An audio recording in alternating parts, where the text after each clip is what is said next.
Saludos, amables televidentes, bienvenidos a su programa Orientaciones Diversas. Como siempre, llevando temas de actualidad, de interés y sobre todo temas de orientación, de información y temas educativos. Como hoy que tenemos un tema sumamente importante que tiene que ver con la salud de los niños. Y tenemos un invitado muy especial que es el doctor Ramón Rodríguez, quien es intensivista y pediatra, con su consultorio ubicado en la Clínica Coromina de esta ciudad de Santiago. Pero antes vamos al vamos a la sección de los refranes y sus mensajes. El refrán que tenemos en esta semana es: no todo lo que brilla es oro. Este refrán tiene su origen y se le atribuye al dramaturgo, poeta y actor inglés William Shakespeare, quien es considerado como el escritor más importante de la lengua inglesa y uno de los más célebres de la literatura universal. O sea, está comparado con el escritor de Quijote de la Mancha, Cervantes Saavedra, que es una de las obras más importantes de la lengua española. ¿Cuál es el significado que nos deja este refrán? Bueno, nos recomienda desconfiar de las apariencias, pues no todo lo que aparente ser bueno lo es realmente. ¿Y qué mensaje podemos sacar de este refrán? Bueno, que cuando un negocio, una relación o una oportunidad es sorprendentemente buena y en el fondo no lo es, entonces siempre hay que tener ese cuidado de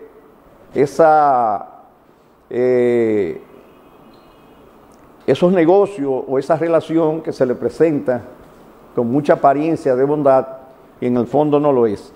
Y se dice que cuando se descubre la realidad de algo que usted pensaba que no era así, entonces este refrán se refiere a eso. Y también puede aplicarse este refrán a los políticos, que a veces los políticos cuando están en la oposición ofrecen muchas cosas y la gente se ilusiona y cuando están en el poder no cumplen ninguna de esas promesas que hicieron. Entonces es bueno también a los políticos decirle: no todo lo que brilla es oro. Hacemos una pausa e de inmediato regresamos.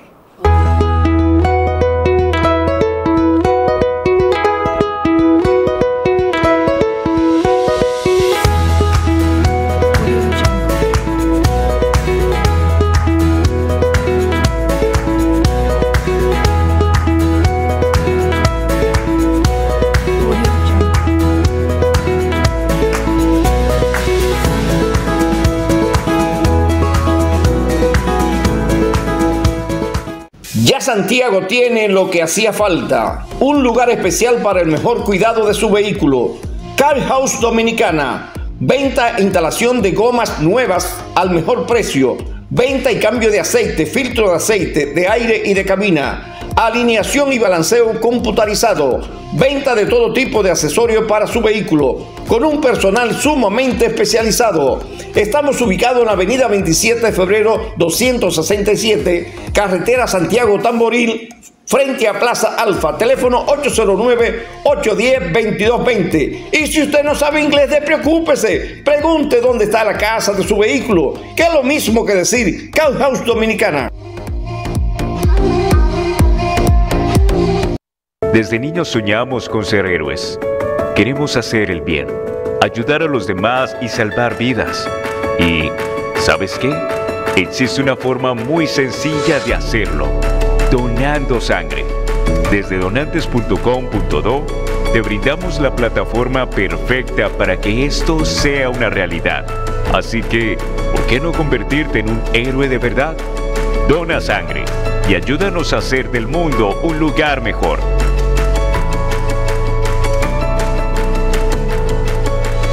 Disfruta la auténtica comida china en Fast Food China Caribe. Déjate llevar a un viaje culinario hacia el lejano oriente sin salir de Santiago. En Fast Food China Caribe te ofrecemos una deliciosa selección de platos chinos con un toque caribeño que te harán volver por más. Estamos ubicados en el corazón de Santiago, en la marginal de la Avenida Monumental, frente al Banco Central. Y si prefieres disfrutar de nuestra deliciosa comida en la comodidad de tu hogar, te ofrecemos servicios a domicilio. 829-947-6368 o la aplicación Pedidos Ya. A las 6 de la tarde, de lunes a viernes, el comunicador Luis Veras hace su saludo informativo Hola País, con criterio de periodismo responsable al más alto nivel. Hola País, de lunes a viernes, de 6 a 7 de la noche, a través de Telepoder, tu canal político.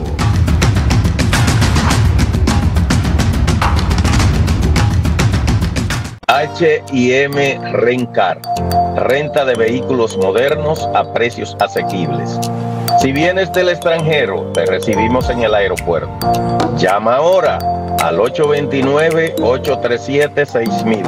Atenciones especiales de Gregory Guerrero. Vehículos en perfectas condiciones. Recuerda, 829-837-6000. En H&M Rencar, para servirte.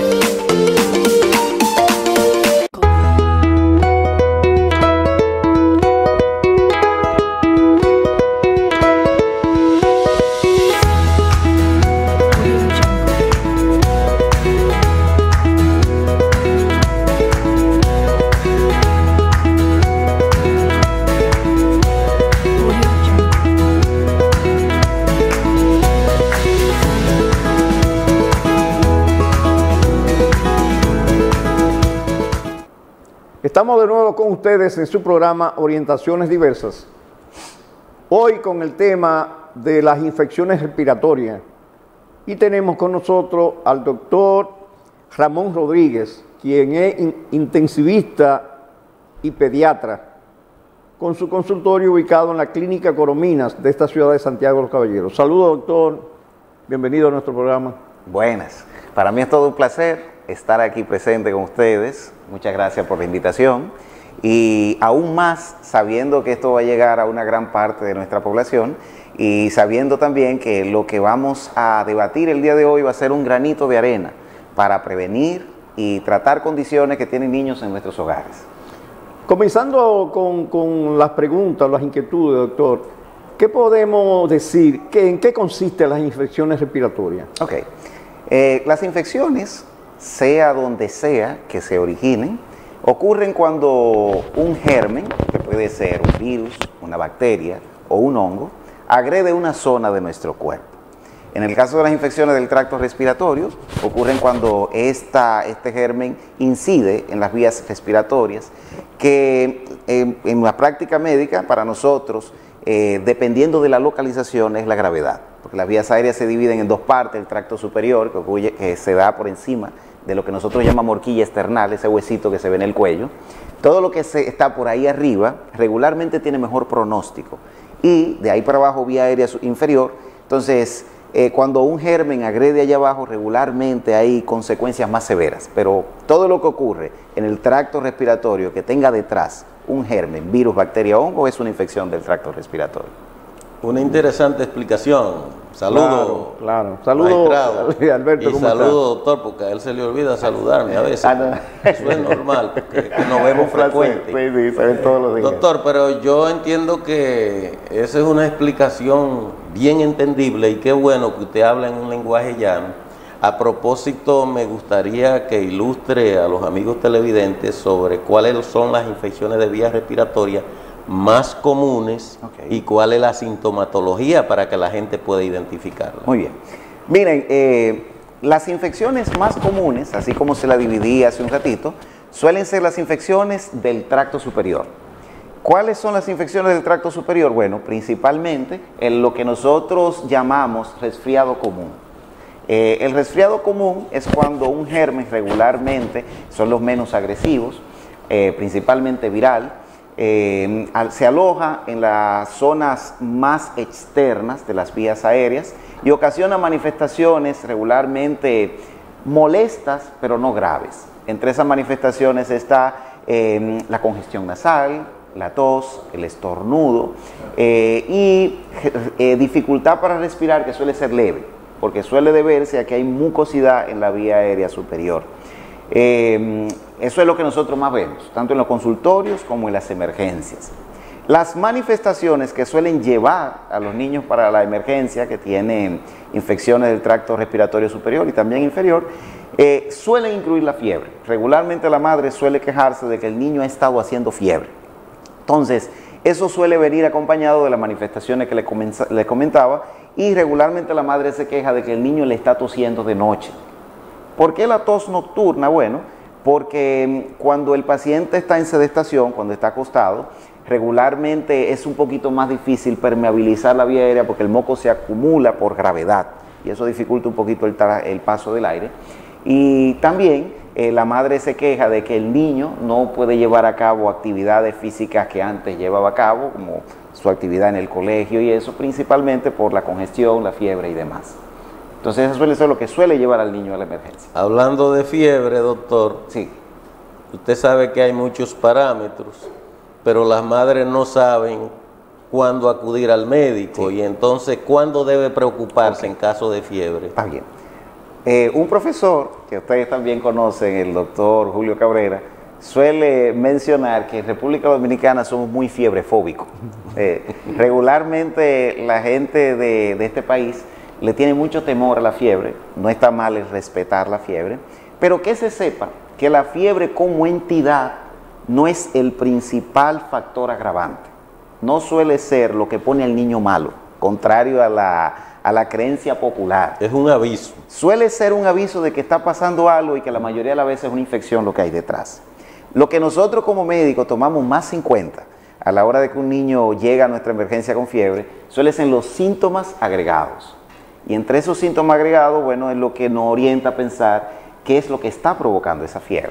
Si el paciente como síntoma agregado tiene, por ejemplo, malestar general asociado a dolor muscular, puede ser un proceso infeccioso de naturaleza sistémica, entre lo que está el dengue, la malaria, etc. Si está asociado a diarrea, bueno, pues entonces pensamos con una infección del tracto digestivo y manifestaciones respiratorias como la que le decía ahorita, bueno, pues ahí uno se orienta. ¿Cuándo un niño tiene que acudir a una emergencia por fiebre? Que me imagino que por ahí anda sí. la inquietud suya, ¿verdad? Bueno, principalmente cuando esa fiebre va asociada de algún síntoma importante o alguna manifestación importante. Por ejemplo, en nuestra población es muy extendido el expresar algo que se llaman signos de alarma asociados a la fiebre. Signos de alarma tales como el que el paciente deje de orinar, el que tenga vómitos persistentes que no se asocien a que usted le dio un medicamento y lo vomitó, el que tenga también dolor de barriga o el que tenga alguna manifestación que a usted le preocupe. Si no es así, bueno, pues el paciente puede ir a la consulta. Esta recomendación se hizo especialmente importante durante el brote agresivo que tuvimos hace unos meses porque se estaban saturando las emergencias. Entonces, siempre es bueno delimitar cuál es el paciente de emergencia y cuál es el de consulta. Bien. Doctor, por ejemplo, hay niños que son pequeños y no pueden manifestar lo que se sienten. Hay otros niños que son un poquito más adultos, o sea, tienen más edad y claro, pueden decirle a la madre lo que se siente. ¿Qué síntomas más o menos siente un niño cuando tiene un problema de esto infeccioso? ¿Cómo expresa, verdad? Sí, ¿cómo expresa? Sí, mire, hasta para nosotros es un reto, pero sí hay indicios de cuando un niño está padeciendo algo importante. Mire, nosotros en la emergencia utilizamos un método para clasificar los pacientes que se llama método de triaje, que consiste en simplemente ver algunos datos y decir, bueno, este está más malo que este está peor. Entonces, esto se puede transmitir en la población también, y ahí viene lo que usted me pregunta.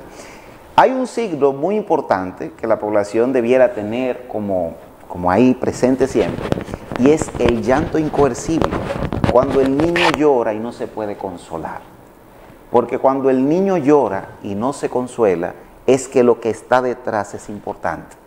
Me refiero con consuelo a que, por ejemplo, todos hemos tenido un niño con fiebre en la casa, que la mamá lo carga, lo acurruca y el niño mejora, ¿verdad? Sí. Pero si eso no ocurre, puede que el proceso infeccioso que esté detrás esté generando alguna sintomatología que no desaparezca y puede ser importante. Y entre esa sintomatología está, por ejemplo, lo que le mencionaba ahorita, puede tener dolor abdominal y no lo exprese, puede tener una cefalea, un dolor de cabeza importante que no lo exprese. Otro signo muy importante en los niños pequeñitos que no expresan lo que tienen es el rechazo al alimento.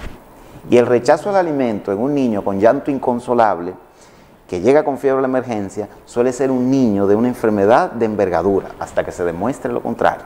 Entonces, con esos dos síntomas, yo creo que para la población pueden ser muy sencillos de identificar, pero muy importantes a la hora del seguimiento. Claro, o sea, esos niños Sí. que comienzan a llorar y no paran de llorar. Sí. Usted le brinda un helado, no lo Sí. quieren, le brinda un dulce, no lo quiere, y no hay forma de que deje de llorar. Y el rechazo Eso- al alimento eso- a es eso muy que usted se importante. refiere, Sí. ¿verdad? Llanto inconsolable, rechazo al alimento y fiebre es una combinación de elementos en los niños lactantes, esos pequeñitos que todavía no saben hablar, que toman leche, suele ser signos muy importantes para nosotros como médicos. No, y además que un niño es muy sensible, que Claro. es diferente a un adulto, que qué sé yo, puede durar 3 o 4 días con fiebre, pero un niño dura 4 y cuando viene a ver está muy grave. Sí, además de que los niños son más susceptibles a cosas que los adultos en mayor medida no lo somos.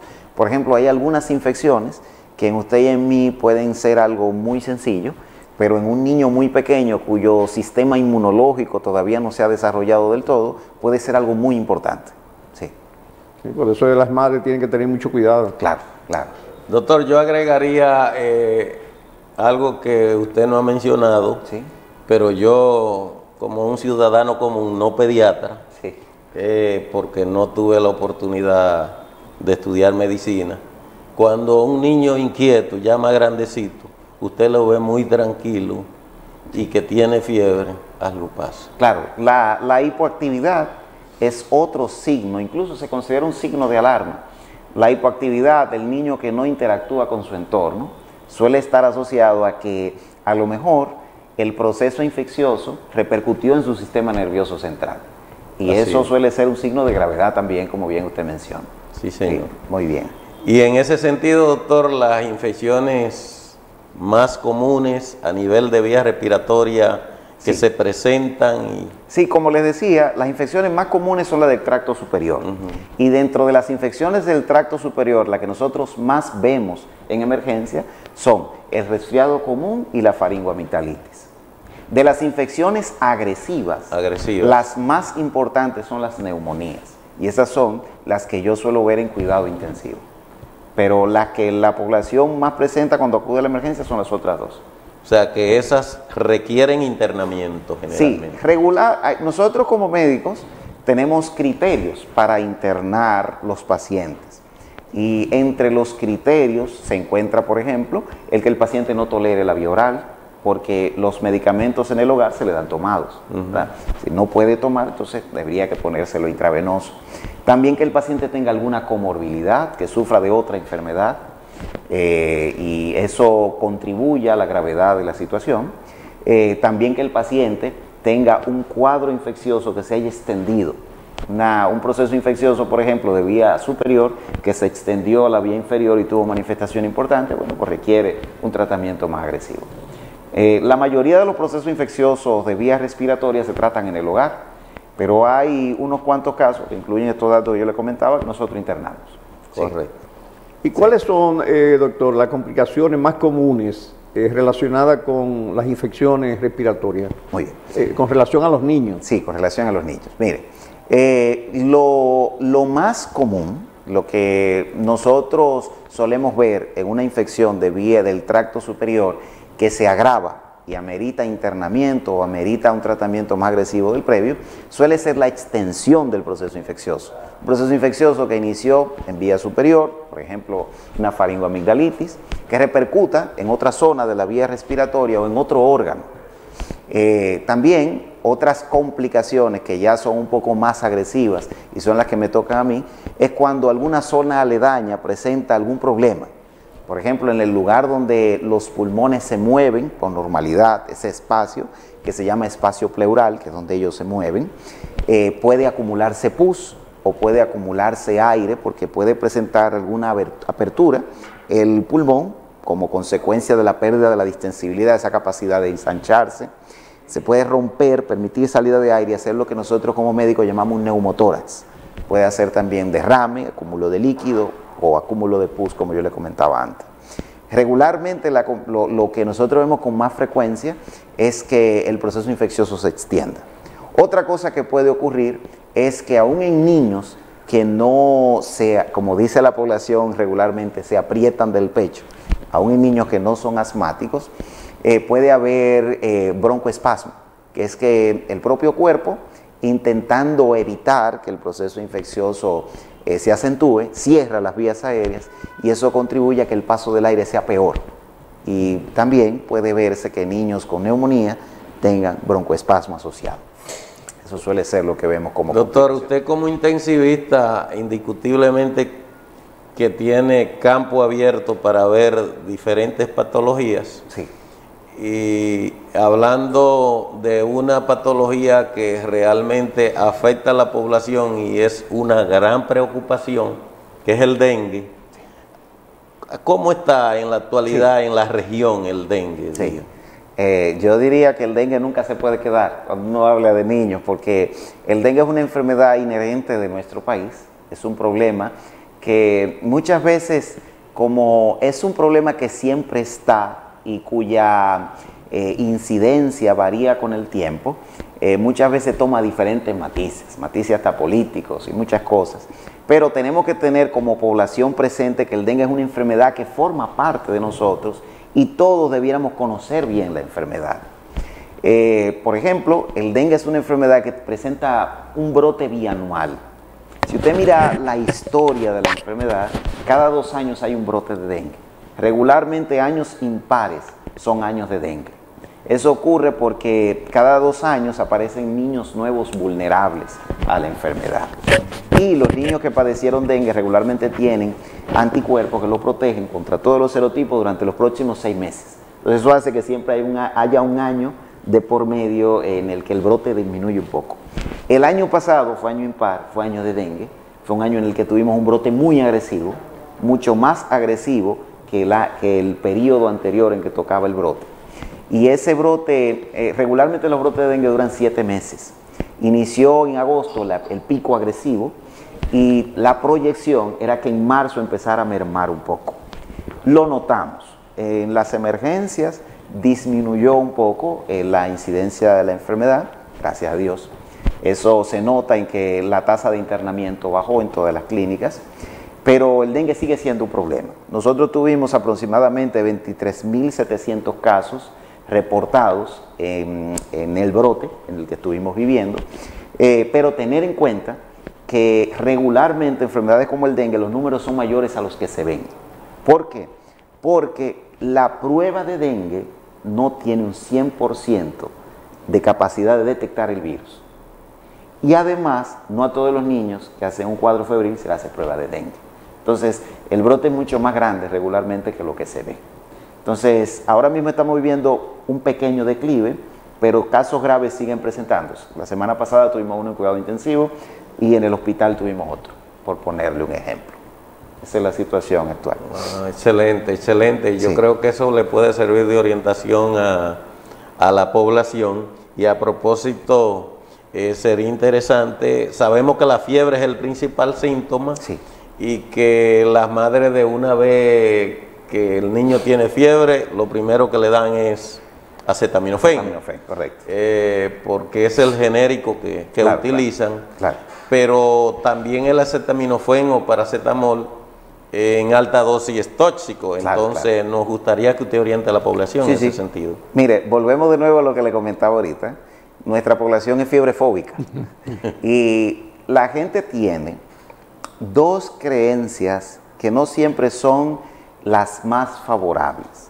Y es que la gente cree que lo que pone malo al niño con dengue son la fiebre y las plaquetas. Y nada más lejos de la realidad. Todo niño que tiene un proceso infeccioso hace fiebre. El dengue tiene 3 etapas. Una etapa inicial que dura regularmente entre 2 y 3 días, que se llama etapa febril.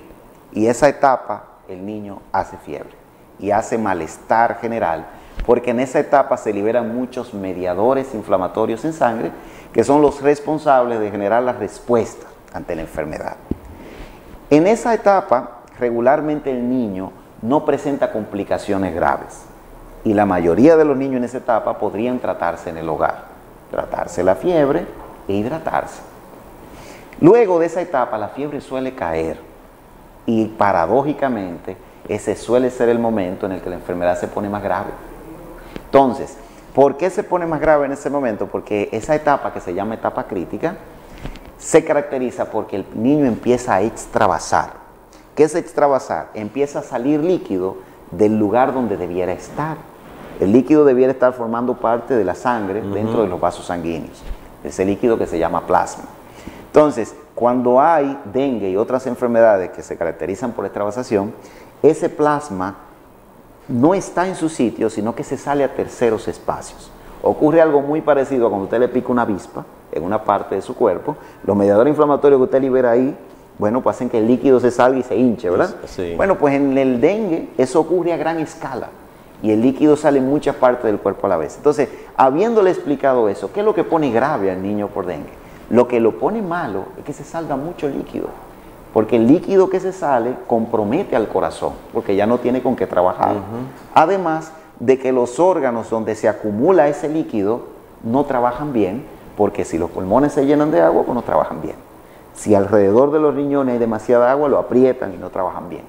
Entonces, a final de cuentas, nosotros como médicos, con lo que medimos qué tan mal está un niño, es cuánto líquido ha salido. Entonces, ¿cómo le transmitimos esta información a la población para que ellos la manejen? Bueno, lo que la gente tiene que vigilar son lo que yo le mencionaba ahorita, que se llaman signos de alarma. Porque la mayoría de los niños, por estadística, antes de extravasar mucho, antes de ponerse grave, pasan por ahí. ¿Cuáles son esos signos? Bueno, que el niño presente vómitos persistentes, que presente dolor abdominal, que no mejore con cambios de posición. ¿Te ha visto un niño con apendicitis alguna vez? Sí. Algo muy parecido. Que presente alteraciones de la conciencia y que no orine. Hay otros signos como el sangrado y demás que se ven un poquito más avanzados, pero con eso la población estaría bien. Doctor, con su permiso y el permiso de los televidentes, vamos a hacer una pausa y de inmediato regresamos. Perfecto.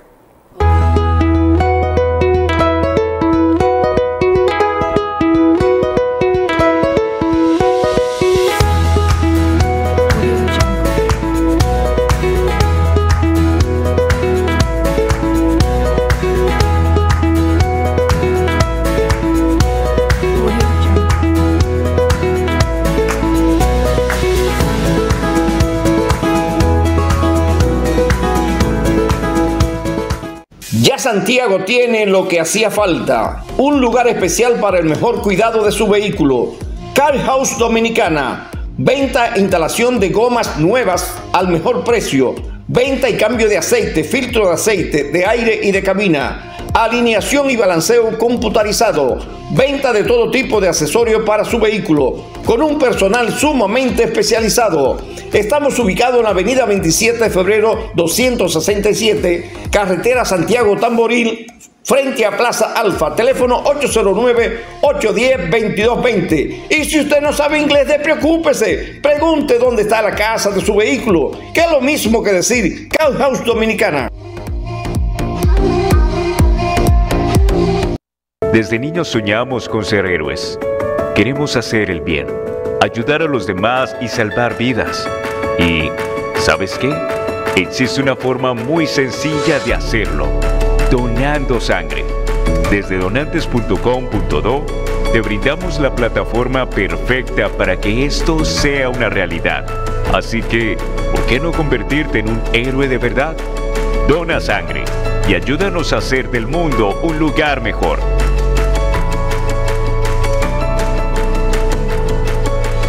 Disfruta la auténtica comida china en Fast Food China Caribe. Déjate llevar a un viaje culinario hacia el lejano oriente sin salir de Santiago. En Fast Food China Caribe te ofrecemos una deliciosa selección de platos chinos con un toque caribeño que te harán volver por más. Estamos ubicados en el corazón de Santiago, en la marginal de la Avenida Monumental, frente al Banco Central. Y si prefieres disfrutar de nuestra deliciosa comida en la comodidad de tu hogar, te ofrecemos servicios a domicilio. 829-947-6368 o la aplicación Pedidos Ya. A las 6 de la tarde, de lunes a viernes, el comunicador Luis Veras hace su saludo informativo Hola País, con criterio de periodismo responsable al más alto nivel. Hola País, de lunes a viernes, de 6 a 7 de la noche, a través de Telepoder, tu canal político.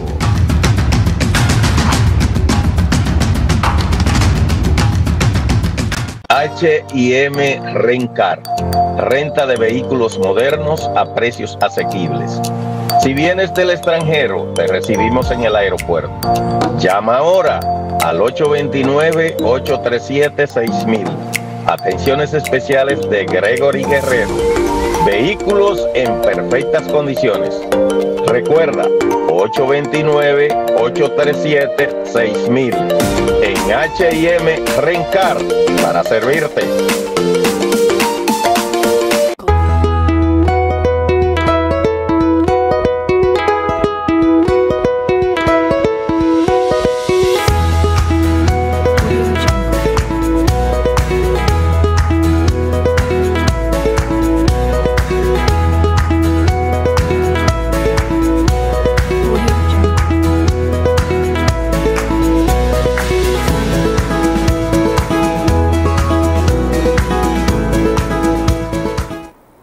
Estamos de nuevo con ustedes en su programa Orientaciones Diversas.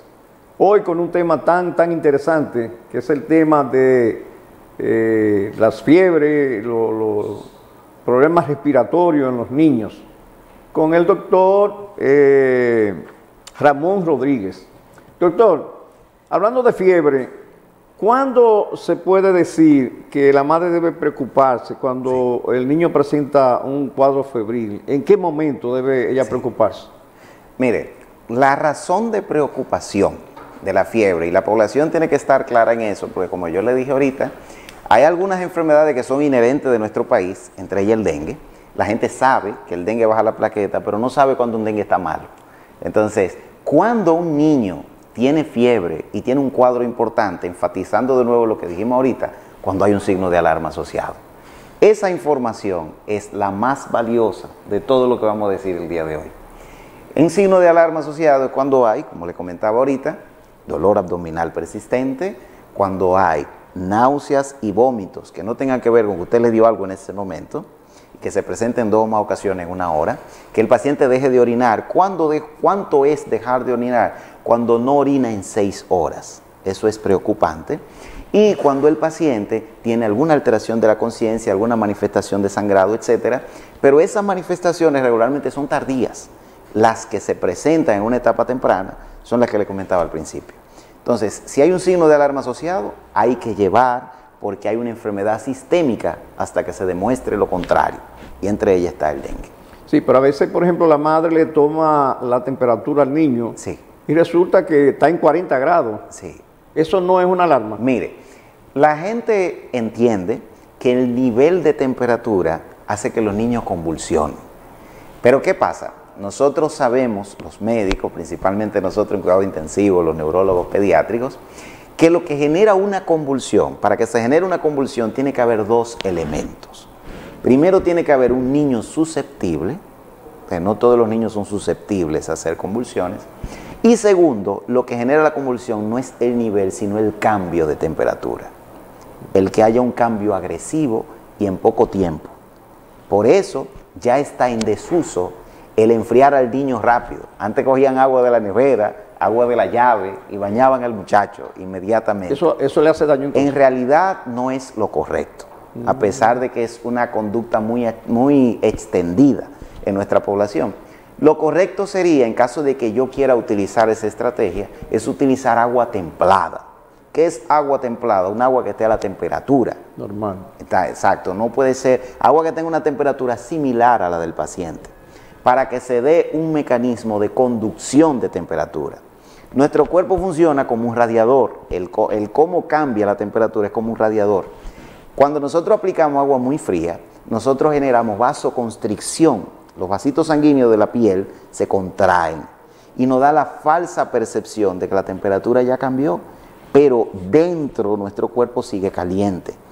Y ese cambio ocurre cuando el termostato cuando la parte de nuestro cuerpo que controla la temperatura dice que ya la temperatura hay que bajarla, y eso ocurre con la medicación o cuando lo que generó la fiebre ya no está. Si uno mira, hay algo muy interesante, los pediatras que me están viendo luego me darán la razón. El libro de texto más utilizado por la Academia Americana de Pediatría, y es el que nosotros utilizamos más en nuestro país para tratarla, para nuestra formación como pediatra, es el libro de Nelson. Y el libro de Tratado de Pediatría de Nelson, en la sección de fiebre, dice que la mayoría de las veces se trata la fiebre para calmar al padre. ¿Por qué? Porque no se ha demostrado que haya un cambio en la evolución del niño al tú modificar la temperatura en ese momento cuando llega la emergencia. ¿Qué es lo que quiero llevar? La información que tiene que llevarse la población es que lo que genera la gravedad son los signos añadidos a la fiebre. Eso es lo que genera la gravedad en el niño, no es el nivel de temperatura. De hecho, nosotros a veces cometemos sesgos. Sesgos son errores a la toma de decisiones como médicos, y esos sesgos se deben a que muchas veces, presionados por la misma situación, que la fiebre está alta hoy, mal manejamos niños. ¿Y a qué me refiero? Bueno, cuando uno tiene un proceso infeccioso en la etapa inicial, independientemente de cuál sea, la reacción inflamatoria genera cambios, por ejemplo, en la producción de glóbulos blancos. El niño llega, le voy a poner un escenario muy común, el niño llega a la emergencia, la fiebre le empezó esta mañana y llegó ahora en la tarde, la madre lo lleva porque la fiebre está muy alta. Entonces, la madre le explica al médico, el médico hace un hemograma, por ejemplo, algo muy común, un hemograma, y el hemograma suele tener los glóbulos blancos un poquito elevados. ¿Por qué un poquito elevados? Porque hay una respuesta inflamatoria sistémica en ese momento. Esa elevación de los glóbulos blancos discreta puede dar la falsa impresión de lo que el niño tiene es una bacteria. Le pongo la mano en el cuello, tiene los ganglios un poquito grandes. Ah, no, pues una amigdalitis. Vamos a ponerle amoxicilina. Váyase para su casa. La mamá se confía en el diagnóstico y al tercer día resulta que era un dengue. Más de 50% de los dengues, según la estadística internacional, fueron manejados como una amigdalitis. Entonces, de ahí la importancia de que lo relevante es que la población entienda qué síntomas agregados a la fiebre son los que dicen que un niño está mal. Bien. ¿Y qué dengue? Y que puede ser dengue o otra enfermedad sistémica, porque las enfermedades sistémicas suelen tener esos síntomas incluidos. Bien. Importante, muy importante eso, doctor, porque, y eso que usted dice de ponerle agua fría, que no es lo adecuado, sino agua natural, sí, agua que no esté en la nevera, sino agua que esté en un botellón. Sí, sí, sí. Que coger una toalla, mojarla y ponérsela en la frente o en el cuerpo al niño para que se refresque, porque como usted dice, bueno, pues esa costumbre de ponerle agua de la nevera, lo que hace que en vez de ayudarlo, lo que empeora. Claro, no contribuye, y además de que no es fácil, porque imagínese usted, el termostato del niño le dice que él tiene que estar caliente, y usted lo enfría muy rápido, entonces la percepción es como una tortura. Sí, sí. Usted lo está cambiando muy rápidamente. No, y además eso que usted ha explicado de que saber cuándo posiblemente dengue y cuándo no es dengue. Claro. Sí. Y a propósito del dengue, doctor, nos gustaría saber, como autoridades de salud pública, qué medidas se están tomando en la actualidad para controlar el dengue y para prevenirlo. Sí. Mire, nosotros los dominicanos tenemos un refrán y decimos que solemos poner candado después que nos roban, ¿verdad? Entonces, si uno mira la evolución de la toma de decisiones de la mayoría de las autoridades, regularmente se acentúa la prevención después de que está el brote. Y regularmente, a nivel internacional, cuando uno mira qué intervenciones cambian la evolución de una enfermedad, esa no suele ser una. La toma de decisiones de prevenir deben ocurrir antes de que los brotes se den. Nosotros somos un país en el que es inherente el dengue forma parte de nuestro país. Entonces, todos los años debiera haber una campaña de prevención de dengue antes de que ocurra el brote. Porque se hicieron, todavía hay medidas que se tomaron, se fumigó, se concientizó a la población, se buscaron criaderos, pero ya después de que el brote estaba instaurado. Entonces, yo creo que sería recomendable que esto se vuelva algo habitual en nuestro país. Además de que lo más importante es que la propia población tome conciencia de la enfermedad. Porque si cada uno de nosotros tomara la costumbre de buscar criaderos en su hogar, de evitar la propagación del mosquito de esa forma, entonces disminuyera radicalmente la enfermedad. Además de que, como dato añadido, que sería muy importante mencionarlo aquí, se han hecho varios intentos de vacuna para el dengue. Hasta ahora, las que se habían propuesto no eran muy beneficiosas, porque, por decirlo de algún modo, la cura era peor que la enfermedad, porque había riesgo de que hiciera una complicación, si se le ponían niños que eran muy pequeños, había complicaciones habituales a su uso, pero es muy importante mencionar que en los últimos 3 años se ha estado probando a nivel internacional una vacuna que, para que la gente la pueda buscar, se llama la Qdenga. Esa es la denominación científica que se utilizó. Y esa vacuna ha mostrado muchos beneficios en las poblaciones que la han utilizado. De hecho, países que ya la instauraron como parte de su protocolo, está Brasil, está España, y en los lugares donde se empezó a utilizar se vio un cambio importantísimo en la incidencia de los casos. A lo mejor sea una medida que tomen nuestros gobiernos dentro de poco y que podría colaborar muchísimo con el principal problema de salud de este país, que es el dengue. Doctor, con su permiso y el permiso de los televidentes, vamos a hacer una nueva pausa y de inmediato regresamos. Perfecto.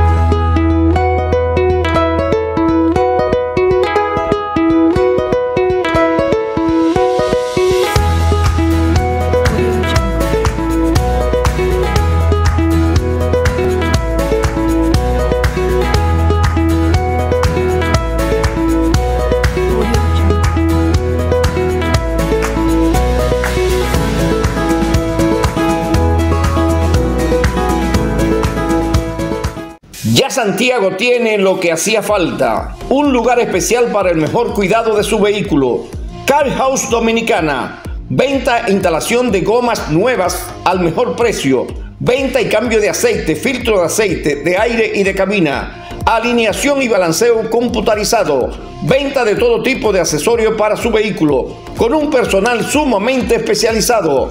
Estamos ubicados en la avenida 27 de febrero 267, carretera Santiago Tamboril, frente a Plaza Alfa, teléfono 809-810-2220. Y si usted no sabe inglés, despreocúpese, pregunte dónde está la casa de su vehículo, que es lo mismo que decir Car House Dominicana.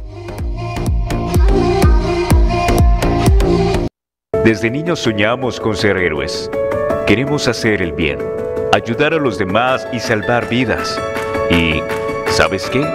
Existe una forma muy sencilla de hacerlo: donando sangre. Desde donantes.com.do te brindamos la plataforma perfecta para que esto sea una realidad. Así que, ¿por qué no convertirte en un héroe de verdad? Dona sangre y ayúdanos a hacer del mundo un lugar mejor.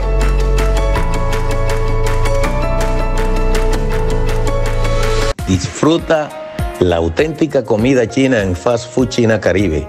Déjate llevar a un viaje culinario hacia el lejano oriente sin salir de Santiago.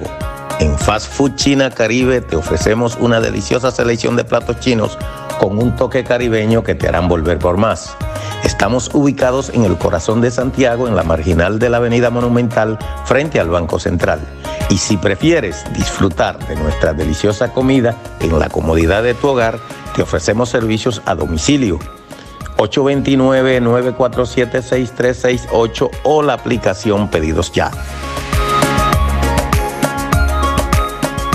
A las 6 de la tarde, de lunes a viernes, el comunicador Luis Veras hace su saludo informativo Hola País, con criterio de periodismo responsable al más alto nivel.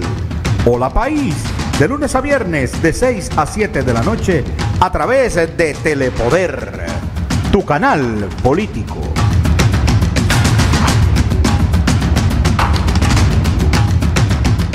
H&M Rencar, renta de vehículos modernos a precios asequibles.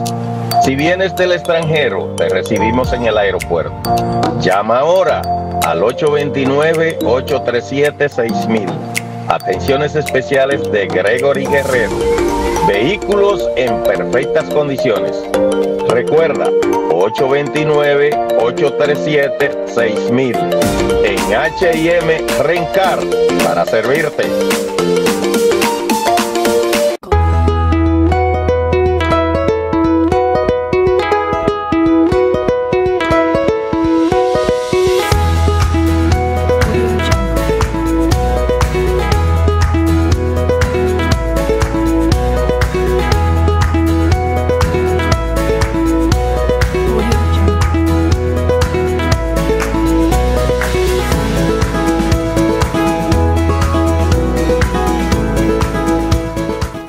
Estamos de nuevo con ustedes en su programa Orientaciones Diversas, con este tema tan interesante que son las infecciones respiratorias en los niños. Saludos, Félix Vargas.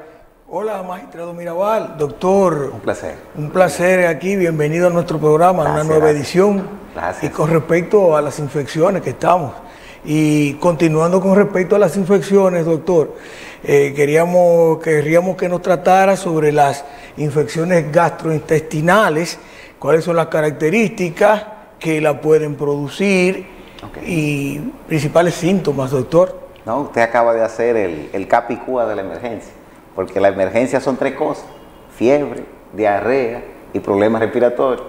La emergencia pediátrica son esas 3 cosas, y de hecho, a nivel internacional, las causas por las cuales los niños acuden a la emergencia principalmente son los trastornos gastrointestinales, respiratorios y la fiebre. Bien, importante tener en cuenta que las 2 causas de muerte más importantes en los niños en todo el mundo son la neumonía y la diarrea. Entonces, muy importante también por ese lado el que la población se oriente en este aspecto. Entonces, respecto a las infecciones gastrointestinales, es muy importante tener en cuenta lo que tiene el niño y las consecuencias. Hay algo, así como mencionábamos ahorita, qué cosas, qué detalles son importantes en la fiebre, qué detalles son importantes cuando un niño está perdiendo del tracto digestivo, que no tolere la vía oral. ¿Por qué eso es importante? Porque si yo estoy perdiendo y no estoy recibiendo, entro en un déficit. Entonces, regularmente el déficit es lo que acentúa la gravedad en los niños. Cuando un niño tiene pérdidas gastrointestinales por vómitos o por diarrea, con alto riesgo de deshidratación, siempre debe acudir a una emergencia. En la emergencia pediátrica, nosotros lo que solemos hacer es evaluar al niño, buscar signos clínicos de deshidratación y buscar la tolerancia oral. Si el niño tiene signos clínicos de deshidratación y está tolerando la vía oral, bueno, pues lo que hacemos es que reponemos el volumen por la vía oral. Si no está tolerando la vía oral, pues se utiliza la vía intravenosa. ¿Cuáles son los signos clínicos de deshidratación? Bueno, entre ellos, algo muy fácil para que la población lo detecte es que las mucosas estén resecas, la boquita está seca, la lengua está seca, que llore sin lágrimas, un dato muy relevante. Muy importante. Sí, también que la turgencia, la cualidad que tiene la piel, de que cuando yo la aprieto, vuelve a su estado anterior, se pierda. Porque cuando eso ocurre, cuando la piel está apergaminada, cuando es como si fuera un papel, que yo lo puse así y así se quedó, eso es un signo de que en la piel falta mucha agua. Otro signo importante es que el niño disminuya la producción de orina. Porque si disminuye la producción de orina, es que tiene tanta deshidratación que está reabsorbiendo la mayor parte del agua a nivel de los riñones. Es otro signo importante. Ya otros datos que nosotros como médicos buscamos es cómo está funcionando su aparato cardiovascular, porque cuando hay una deshidratación importante, el paciente suele estar taquicárdico, suele haber una compensación del corazón como bomba a las necesidades y aumenta la frecuencia. Además de que puede que en algún momento extremo la presión caiga, que esos son los niños ya que me llegan a mí a intensivo, los que tienen shock asociado a la deshidratación. Pero con los datos que mencionamos, yo creo que la población más o menos se defiende. O sea, la presión, cuando usted refiere a la presión cae, baja la presión. Si la presión cae, es un cuadro severo de deshidratación y esa situación se llama shock. Es cuando el aparato cardiovascular no tiene la capacidad de suplir las necesidades del organismo. Y eso puede tener un preámbulo que nosotros los médicos llamamos shock compensado, y es cuando no ha caído la presión, pero ya el corazón está trabajando excesivamente. Entonces nosotros ya tenemos que tener la capacidad de discriminar cuál de las dos situaciones está presentando el paciente y tratar. Doctor, nos enteramos que la Clínica Coromina inauguró recientemente una nueva área pediátrica. Sí, sí. Y que hay una nueva emergencia pediátrica también. Correcto. ¿No podrías hablar de eso para que los televidentes tengan conocimiento de eso? No, para mí es todo un placer informarles a ustedes, extenderle a la población que desde hace muy poco, hace unas semanas, inauguramos todo un edificio. Lo que antes era una planta y una pequeña sala de emergencia, una planta que tenía apenas 10 camas. Bueno, ahí estamos viendo las imágenes. Sí, y una emergencia que contaba con 11 camas, pasamos a tener todo un edificio, una emergencia ahora que cuenta con 24 camas y con un área extra de nebulización que no se está contando en esas, una de las emergencias más amplias que tiene ahora nuestra ciudad de Santiago, además de un área de internamiento exclusivamente para niños, que incluye un total de 34 camas, 34 habitaciones completas, con todo, que son habitaciones únicas para los pacientes, para que estén más cómodos, que se añaden a lo que teníamos anteriormente. Y bien, esa confluencia de niños con adultos, eso era chocante. Sí, nunca conviene. Realmente. Nosotros vivimos una situación hace muy poco, en la cual en todo Santiago había una escasez de espacios en salas de pediatría, precisamente por el brote de dengue que estuvimos viviendo. Esperamos que esta situación nos mantenga prevenidos para el futuro, para poder enfrentar todo lo que venga, y ya tenemos el equipo profesional, ahora tenemos también el área física dedicada exclusivamente a la pediatría. Bellísima, bellísima, bellísima el área de pediatría, como lo vemos ahí, o sea... Sí, sí. Y estamos allá a sus órdenes, todo el equipo de pediatría. Y eso hacía mucha falta, doctor. Hacía mucha falta aquí en Nosotros tenemos, gracias a Dios, una ubicación privilegiada en el centro de la ciudad de Santiago, lo que nos permite ser el centro al que el 911 y la propia familia suelen acudir cuando son de zonas aledañas. Sí. Entonces, ahora esperamos brindarle a la población una solución a la situación de salud de sus niños, ahora un poquito más grande. No, y además es bueno agregarle, doctor, a eso, que la gente no sabe que la Clínica Coromina tiene un parqueo grandísimo, claro, de varios niveles. Sí, sí, sí. Como de 5 o 6 niveles. Correcto. Nosotros es decir, que la gente piensa que ahí no hay donde estacionarse, claro, claro. Y no, ahí hay un parqueo grandísimo. Sí, sí, Sigo pensando que no lo hay. No, un parqueo grandísimo. No lo he usado nunca. No lo he usado. Yo lo he usado varias veces. Está ya a sus órdenes. Por eso es que la sí. gente piensa que Clínica Coromina, que está en el centro de la ciudad, no hay estacionamiento. Y no, hay un estacionamiento, hay todo un creo que el más grande que hay en Santiago. Todo un edificio dedicado a estacionamiento. Sí, correcto. Bueno, doctor, hemos llegado al final de nuestro programa. Muchas gracias por más que un placer su comparecencia. Estamos a sus órdenes para cuando necesiten. Gracias por para nosotros ha sido un gran honor tenerlo aquí. Gracias. Y con todas esas informaciones tan importantes para las madres y los padres en sentido general. Así mismo. Así es que muchas gracias y será entonces hasta la próxima, donde estaremos con un tema tan importante como este.